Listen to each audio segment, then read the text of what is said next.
দ্বীনের যত কষ্টের কাজেও যদি বান্দা আজমবিল জজম করে, হিম্মত রাখে যেটা আমি করব, তাহলে আল্লাহ তাআলা তার জন্য সহজ করে দেন। ঠিক কিনা বলেন? দ্বীনের যত বড় উঠা কাজ, যত বড় কষ্টের কাজ যদি সে বান্দা যখন নিয়ত করে এবং এরাদা করে, একটা আজমবিল জজম করে, পক্কা এরাদা করে, তখন আল্লাহ তার জন্য কি করে দেন? সহজ করে দেন। দেখেন কোরআন শরীফ 30 পারা, কত বড় মোটা বলি না, কিন্তু আল্লাহর রহমতে অনেক শত শত হাফেজ এটা মুখস্থ করতেছে।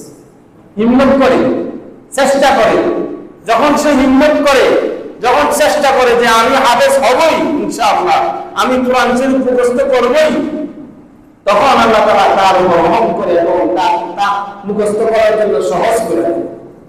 ঠিক কিনা বলেন?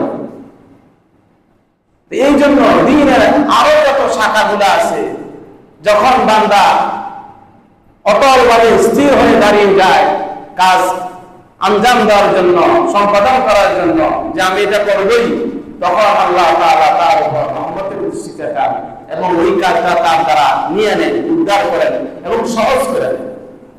আর যারা করবে না, আগের থেকে নিয়ত আমি রোজা রাখবো না, রোজা রাখতে কষ্ট, এবং যেটা দিনে দুই একটা রোজা খুব কষ্ট হয়ে যায়, থাকতে পারে। আল্লাহ তাআলা আমাদের সবাইকে দ্বীন হানিফের উপর অটল থাকার তৌফিক দান করুন।